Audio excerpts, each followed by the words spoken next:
another incredible year. Thank you, Tony. Yeah, it's been a great year. I think it's been a tough year. We've won many awards, I think, but the results has now today been shown, and I think we've grown significantly, 111% up. All our underlying businesses have grown significantly.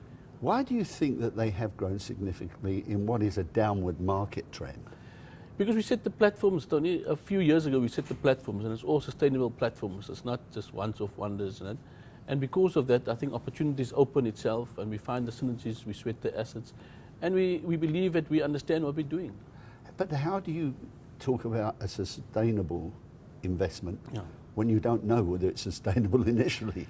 No, but you pick your business that you want to go into, right? So and again, there's a few legs in the business. You've got to make sure your communities, your stakeholders is managed. You understand the operational business. You understand where the growth is coming from, and you understand globally where the trends are.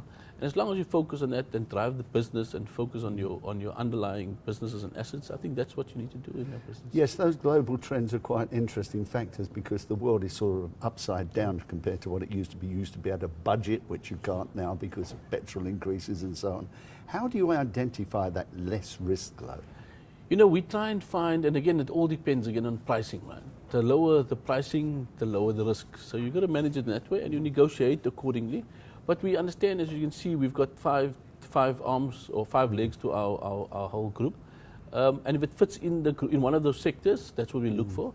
And if it's synergistic, even more so. So the price depends on whether we pay less for it because there's no synergy, or higher because there's synergy, and we can extract more value. That's all very well, but how do you get to the point where you're buying into a business that you've never been involved before?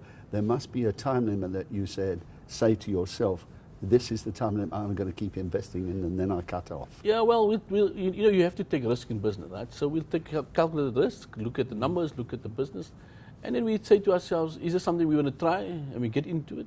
But business is business, right? And I believe that as long as you understand the fundamentals of business, you've got to be creative in some industries, you've got to understand the fundamentals of the globe, you've got to understand the fundamentals of South African politics and business all.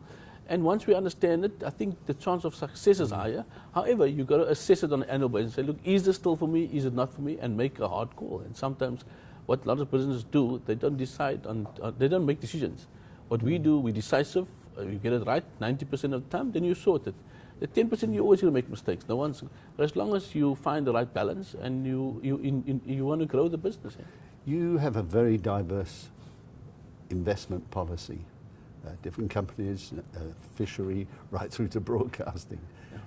You have to have people with you of like-minded that have expertise. How do you monitor that expertise? You know, Tony, we built a team over years. Okay, our attrition rate or our turnover of staff is very, very low. Okay, because people are happy. I understand how they work. I'm like a coach on one day, I'm a captain the next day. I can stand up front there, fight the battles. And I believe that our team complements each other. They're not all 100% people. We all got our faults. But I believe each of them complements other. They're solid and they're strong. They're learning. They're prepared to learn. They're open-minded. As long as you can be constructive, you know, in a way of how you speak to them and how you deal with them. And because of that, I believe, you know, we could go to war. And as a leader, you need to understand what people's strengths are and weaknesses are, and focus on the strengths rather than the weakness, and let them work on them. You know, so. On a percentage basis, how pleased are you? Well, it's really a silly question in some respects, but how pleased are you with the performance of the group in its entirety? Look, I'm extremely pleased, but I just set very high standards, and obviously it depends on the market. The market must understand. People and analysts will call and say to me what they think. For me, I'm excited. Every day I get up and I want to drive the business, and I think I'm extremely pleased. And I think as long as it's all working and the people around me are growing, and it's not always about the numbers. It's a holistic model. I mean, governance must be in place. Your profitability must be there. We're a top PE company. We're a top performing company. So it's not just one part of it. And I think as long as they all come together, and we work on our weaknesses, and I believe that's what makes me happy, and I think that makes it pleasant to grow year on year. Yeah, a bit of a curveball coming at you now on this one.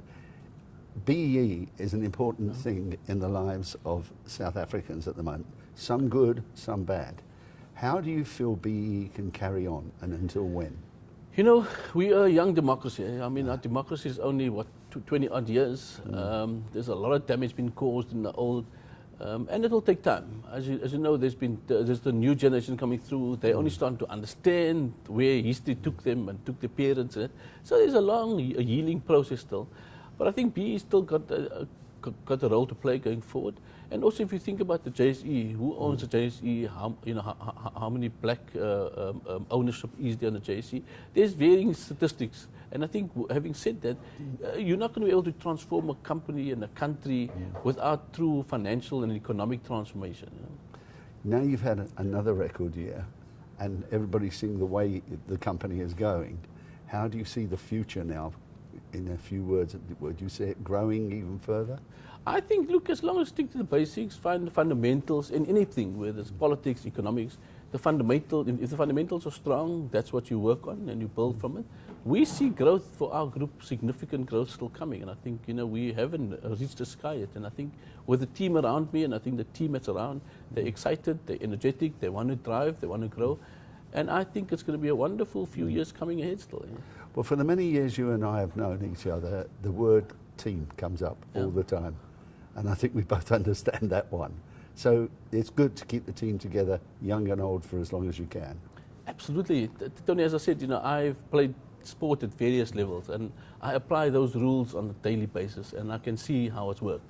And as I said, when you're running one business to another business, maybe the fact that I played volleyball, squash, athletics, and soccer at any stage of my life, that's probably the reason I can put on any hat in any day to move from events and tourism to a fishing to an IT company, because I understand each of them have different tactics, different planning. So I enjoy that. It takes me back to my youth, and I feel like a youth there. Yeah, and the one thing that we must end on, you must keep your promises and your honesty to your team. Absolutely. I'm one very keen, and the team has learned that you under-promise and you over-perform, whether to the stakeholders or to your staff.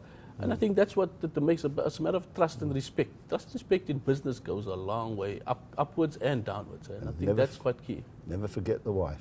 Absolutely, the wife's obviously key. I mean, the trust and respect there is unforgiving. Yeah. But no, I mean, I've got a lot of support from my family and my friends as well. So my wife has been solid behind me.